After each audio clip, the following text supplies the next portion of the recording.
En el programa de hoy, funcionario asegura que carta de expertos de la ONU al Vaticano no tiene eficacia real.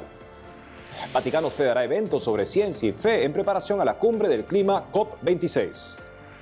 Además, Papa Francisco afirma que los diáconos permanentes realizan una labor esencial para la Iglesia. Hola amigos, bienvenidos a EWTN Noticias. Soy Eddie Rodríguez Morel. Damos inicio a la jornada informativa contándoles que un funcionario de la Iglesia Católica afirmó que la carta de 4 expertos de la ONU, en la que acusan a la Santa Sede de realizar prácticas obstructivas relacionadas a los abusos, no tiene eficacia real. Veamos. Un funcionario de la Iglesia Católica dijo este lunes 21 de junio que la carta de 4 expertos de la ONU, en la que acusan al Vaticano de realizar prácticas obstructivas relacionadas a los abusos, no tiene eficacia real. En la misiva de 11 páginas, firmada por Fabián Salvioli, Niels Melzer, Mama Fátima Singaté y Gerard Quinn, los relatores especiales de las Naciones Unidas, alegaron que la Santa Sede utiliza acuerdos internacionales para evitar asumir la responsabilidad por los abusos cometidos por miembros de la Iglesia Católica en Europa, Norteamérica y Sudamérica. Al respecto, un oficial de la Iglesia, quien pidió mantener su nombre en reserva por no estar autorizado para hablar públicamente sobre el tema, dijo a CNA, agencia en inglés del grupo ASI, que si bien la carta carece de eficacia, sí muestra la frustración entre los activistas que buscan avanzar en las instituciones internacionales con la agenda del aborto y de la orientación sexual y la ideología de género, o también conocida como SOGI por sus siglas en inglés. Desde esa postura, según el funcionario católico, surge el intento concertado de socavar la credibilidad de la Santa Sede.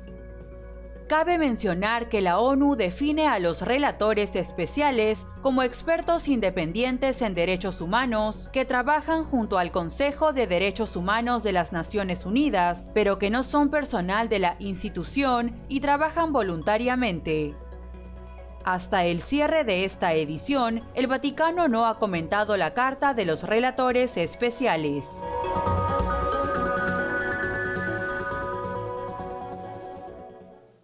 Pasando a otras informaciones, el Vaticano hospedará un evento sobre ciencia y fe en vista de la próxima cumbre del clima COP26. El Vaticano hospedará próximamente un encuentro sobre ciencia y fe, en el que participarán líderes religiosos y científicos para abordar la necesidad de un compromiso global para el cuidado de la creación y sobrellevar la cuestión del cambio climático. Al respecto, la iniciativa, que se llevará a cabo el 4 de octubre de 2021, es promovida por la Santa Sede y las embajadas de Italia y Gran Bretaña, bajo el título Fe y Ciencia hacia la COP26. Además, la presentación del evento fue realizada en la oficina de prensa de la Santa Sede por el secretario para las Relaciones con los Estados Vaticanos, Monseñor Paul Gallagher, el embajador de Italia ante la Santa Sede, Pietro Sebastiani, y la embajadora de Gran Bretaña ante la Santa Sede, Sally Jane Axworthy. En ese contexto, Monseñor Gallagher no confirmó los rumores de una posible visita del Papa Francisco a Glasgow para intervenir en la COP26, que se llevará a cabo del 1 al 12 de noviembre de este año. Por otro lado, la embajadora saliente de Gran Bretaña ante la Santa Sede, Sally Jane Axworthy, resaltó que la cumbre sobre el cambio climático abordará como tema la obligación moral de proteger el planeta y a los más afectados por la crisis climática, en particular los pueblos indígenas, los pequeños estados insulares en desarrollo y los países menos avanzados. Por otro lado, hace unos días el Papa Francisco comentó que los diáconos permanentes realizan una labor esencial para la Iglesia.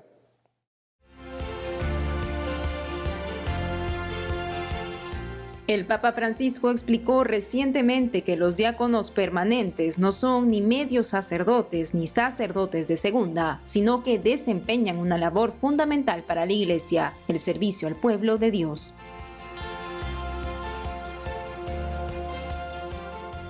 Así lo comentó el Santo Padre durante una audiencia que sostuvo en el Vaticano con los diáconos permanentes de la diócesis de Roma.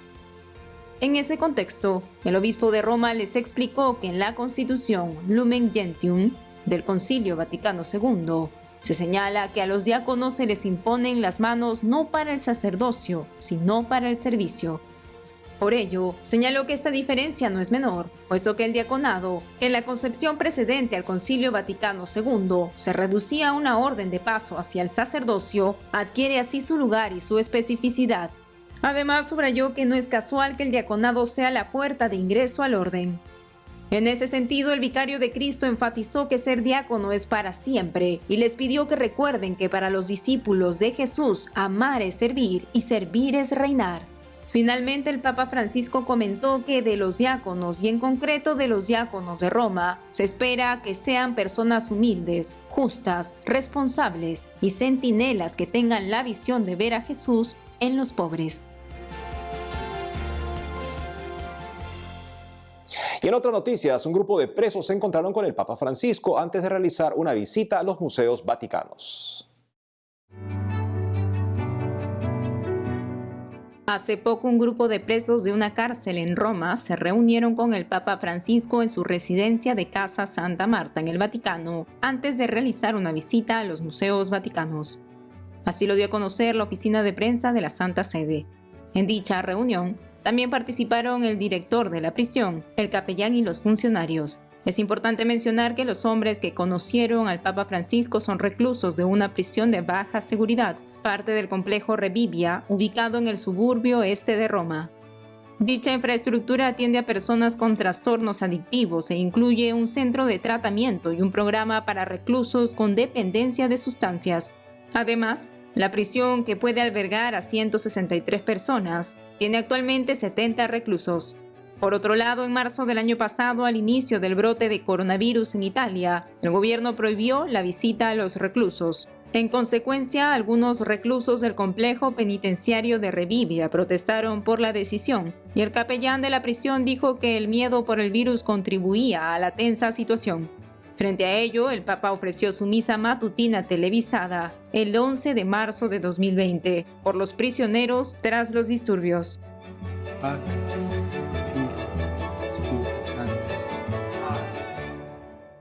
Pasando a otros ámbitos, el arzobispo de Luxemburgo y presidente de la Comisión de las Conferencias Episcopales de la Comunidad Europea afirmó que la libertad religiosa será el gran problema del futuro de Europa.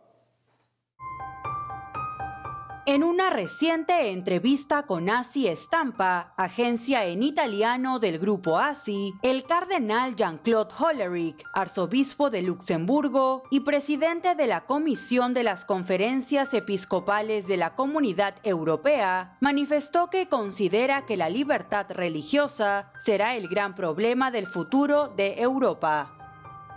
Al respecto, el purpurado indicó que sería demasiado el decir que no hay persecución de la Iglesia y lamentó que en algunos países se cometan a diferentes niveles pequeños ataques contra la libertad de religión, motivo por el cual pidió a los fieles estar en guardia.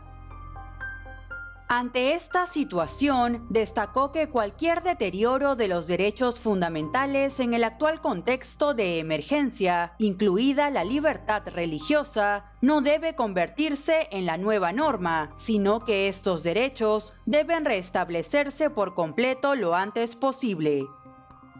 Finalmente, el arzobispo de Luxemburgo dio a conocer que desde la Comisión de las Conferencias Episcopales de la Comunidad Europea están monitoreando el informe MATIC presentado por un político croata al Parlamento Europeo, el cual busca el reconocimiento del derecho al aborto y la redefinición de la objeción de conciencia como una denegación de atención médica.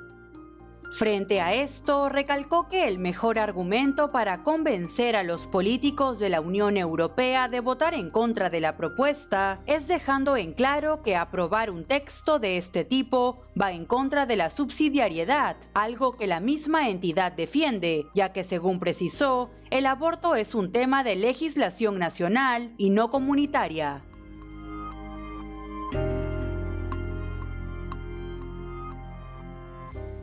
Pasamos a noticias de Estados Unidos, donde el gobernador de Texas firmó una ley que prohibiría abortos en este estado si es que la Corte Suprema revoca el fallo de Roe contra Wade. El gobernador de Texas en Estados Unidos, Greg Abbott, firmó recientemente el proyecto de ley 1280 que prohibiría completamente el aborto en ese estado ante la posibilidad de que la Corte Suprema del país revoque el histórico fallo de Roe vs. Wade que legalizó dicha práctica en todo el país en 1973.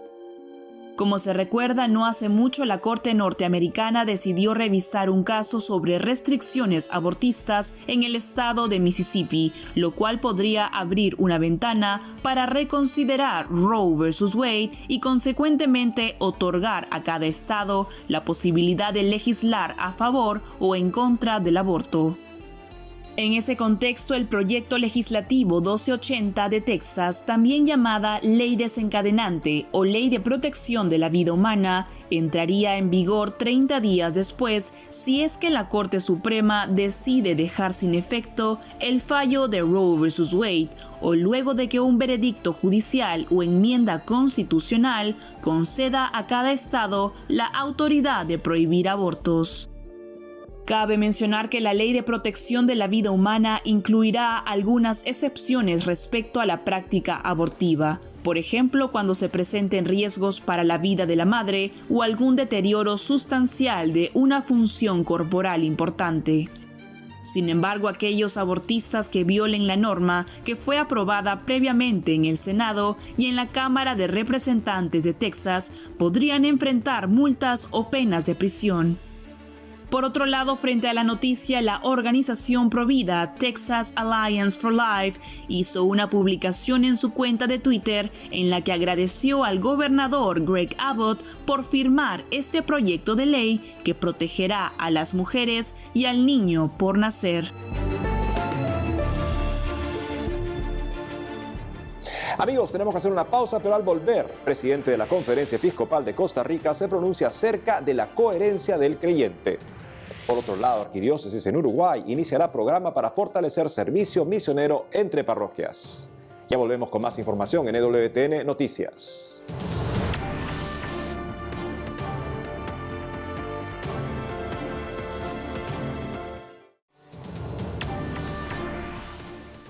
Bienvenidos nuevamente al programa. Ahora nos vamos hasta Costa Rica con Anastasia Telles, que nos informará sobre el pronunciamiento del presidente de la Conferencia Episcopal del país al respecto de la coherencia del creyente. Adelante, Anastasia. Hola amigos, les saluda Anastasia Telles Abarca desde San José, Costa Rica, con el reporte para EWTN Noticias. Iniciamos comentando que Monseñor José Manuel Garita Herrera, obispo de la diócesis de Ciudad Quesada y presidente de la Conferencia Episcopal de Costa Rica, emitió un mensaje en donde habla acerca de la importancia de la coherencia que debemos tener los cristianos entre el decir y el hacer. Tener esa correspondencia entre lo que creemos y lo que hacemos es lo que nos permitirá mostrarnos como testigos verdaderos del amor de Jesucristo. Nos permitirá mostrar la iglesia que Él edificó, en la cual nosotros como sus miembros estamos llamados a predicar la buena noticia con palabras y con obras. Nosotros los católicos no creemos en algo, creemos en alguien. Ese alguien es Jesucristo, a quien confesamos como nuestro Señor y Salvador. Como lo expresó el Papa Benedicto XVI, hemos creído en el amor de Dios. Así puede expresar el cristiano la opción fundamental de su vida. No se comienza a ser cristiano por una decisión ética o una gran idea, sino por el encuentro con un acontecimiento, con una persona que da un nuevo horizonte a la vida y con ello una orientación decisiva. Encíclica Dios es Amor número 1. Y continuando con las noticias desde Costa Rica, la Asociación Obras del Espíritu Santo, organización católica dirigida por el padre Sergio Valverde, se trasladó a la isla Chira para brindar esperanza a sus pobladores. La isla se caracteriza por ser la segunda más grande de Costa Rica y la primera en población. Parte de la misión de Obras del Espíritu Santo es llevar alimento a los más necesitados, habitantes de la calle, niños en situación de pobreza extrema, adultos mayores y localidades que también sufren de la pobreza y las limitaciones alimentarias. Gracias al apoyo de muchas empresas, personas y entidades, se recogen alimentos no perecederos, ropa y otros artículos que son clasificados y trasladados por cientos de voluntarios para luego ser entregados en esas comunidades vulnerables en Costa Rica, Nicaragua y Guatemala. Durante estos tiempos de pandemia, la asociación ha logrado entregar más de 7,000 diarios por mes, además de alimento para menores de edad y adultos mayores en los albergues de la alegría. Manos que dan nunca estarán vacías. Finalizamos informando que el obispo de la diócesis de Limón, que colinda con Nicaragua, mostró su preocupación por la situación sociopolítica del país vecino del norte. Y es que en Nicaragua se reportan detenciones de políticos opositores al gobierno de Daniel Ortega. Monseñor Javier Román Arias, obispo diocesano de Limón, menciona que el poder político es una herramienta para el bien común y no debe ser un objetivo en sí mismo. Además, destacó que el pueblo bueno de Nicaragua merece libertad, transparencia y respeto. Finalizó diciendo que oramos por nuestro hermano país y por los que hoy levantan la voz ante las injusticias, deseándoles que la fuerza de Dios esté con cada uno de ellos. Bueno amigos, y con esto finalizamos el reporte desde Costa Rica. Les envío un caluroso abrazo. Adelante, estudios. Gracias, Anastasia. En otras noticias, la Arquidiócesis de Montevideo en Uruguay iniciará un programa para fortalecer el servicio misionero entre parroquias. Conozcamos de qué se trata. Hace poco, la Arquidiócesis de Montevideo, en Uruguay, anunció que el próximo 7 de julio iniciará un ciclo de formación con el objetivo de reforzar aspectos teóricos y prácticos para el servicio y el fortalecimiento entre las parroquias. Se trata del programa Fe Viva del proyecto misionero Jacinto Vera, que tiene como pilares fundamentales la formación, el voluntariado misionero y el vínculo entre las parroquias, brindando así un espacio para el intercambio de recursos humanos, pastorales y económicos entre comunidades. En esa línea, a través de su página web, la Arquidiócesis señaló que lo que se busca con este proyecto es que las parroquias hermanas se aporten entre sí desde sus diferentes realidades, de modo que esa alianza pueda volverse estable en el tiempo. Al respecto, destacaron que el programa Fe Viva está conformado por 4 módulos, los cuales son catequesis y misión, liturgia y canto, liderazgo y comunión y servicio. En ese sentido, el ciclo de formación se realizará de forma semanal hasta el 24 de noviembre a través de la plataforma Zoom, instancias presenciales y sesiones grabadas.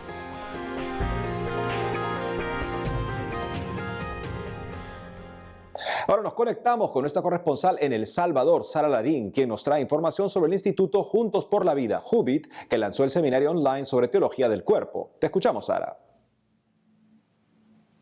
Hola amigos, reciban un cordial saludo desde El Salvador. Este día quiero informarles acerca de un seminario web organizado por JUVID Guatemala acerca de la teología del cuerpo. Como parte de su misión de forjar una cultura que custodie la vida humana y el desarrollo integral de la persona, el Instituto Juntos por la Vida de Guatemala ha lanzado un nuevo seminario sobre la teología del cuerpo del Papa San Juan Pablo II, titulado Cuerpo, Sexo y Dios, a desarrollarse este 22 y 29 de junio en modalidad online. Los interesados solamente deben entrar al sitio web de JUVID Guatemala a través de juvid.org/seminario de teología del cuerpo y realizar los pasos de inscripción. El propósito de este seminario es promover la dignidad humana y formar acerca de la sexualidad, el matrimonio y la familia como ejes fundamentales de la sociedad. Continuando con la información, les comento que este próximo sábado 3 de julio, la Fundación Provida Honduras ha organizado un congreso virtual titulado Escudo contra el aborto. Escudo contra el aborto es el nombre del primer congreso virtual organizado por la Fundación Provida Honduras y es también el nombre del proyecto de ley que fue aprobado en enero del 2021 para blindar el derecho fundamental a la vida en Honduras. El evento se realizará este sábado 3 de julio a partir de las 9 de la mañana, hora de Centroamérica, y contará con la participación del diputado Mario Pérez, principal promotor de la reforma constitucional, así como los diputados Luis Redondo y Mauricio Villeda. Los interesados pueden buscar las redes sociales de la Fundación Provida Honduras para solicitar el enlace de inscripción al Congreso. Y antes de finalizar, les comento que la famosa activista provida Lupe Batallán lanzó un segundo podcast en su canal de YouTube para informar acerca del caso Manuela, que está ahorita discutiéndose en la Corte Interamericana de Derechos Humanos. El pasado 14 de junio, la famosa activista provida Lupe Batallán lanzó su segundo podcast para explicar toda la verdad sobre el importante caso Manuela, que está siendo estudiado actualmente por la Corte Interamericana y con el que pretenden imponer el aborto en toda la región. Ahora bien, ¿cuál es el problema si el gobierno de El Salvador es provida? El problema es que desde el país han evitado realizar una defensa adecuada durante mucho tiempo. Tal vez pensando que era más fácil pagar una indemnización a la familia, o tal vez porque no terminan de entender el problema que supone este caso para El Salvador y Latinoamérica. Esta actitud cambió solo algunas semanas antes del caso, cuando un grupo de valientes abogados logró hacerlos entrar en razón gracias a la presión social del movimiento provida salvadoreño. Sin embargo, toca jugar con una corte ideologizada, donde ya la jueza Elizabeth Odio se declara manifiestamente a favor de la legalización del aborto y con años de validar mentiras. En fin, el punto es que la gente de Latinoamérica nada conoce de esto, pero lo más importante que olvidamos es que no es solamente relevante para El Salvador. Esta sería la primera vez que la Corte se expresa de manera tan tajante y exhorta a un país a legalizar el aborto, sentando un fuerte precedente para presionar a los países donde el aborto aún no es legal y a su vez para recrudecer las legislaciones donde ya es ley. Por eso el compromiso con el caso Manuela debe ser de todos. Amigos, esa es toda la información que tenemos hasta el momento desde El Salvador. Informó para EWTN Noticias Sara Larín. Adelante, estudios. Gracias, Sara. Por otra parte, en Colombia se realizó hace unos días la Marcha por la Vida en su 15ª edición, en esta ocasión a modo de caravana, con bicicletas, motocicletas y automóviles. Veamos lo que se vivió.